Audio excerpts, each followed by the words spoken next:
nasa boat going to Nagsasako. Yan yung biyahe going there.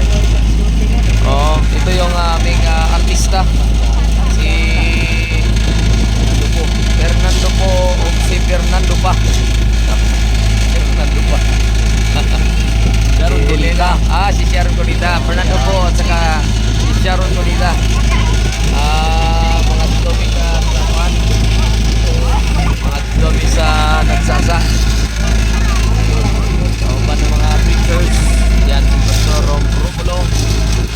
Ang ating amigo Pastor Gary. Yan Evangelist Rodi doon.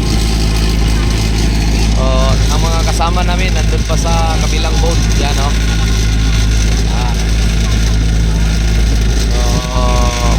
buti ang panahon, binigyan kami ng magandang panahon, hindi masyadong maalon.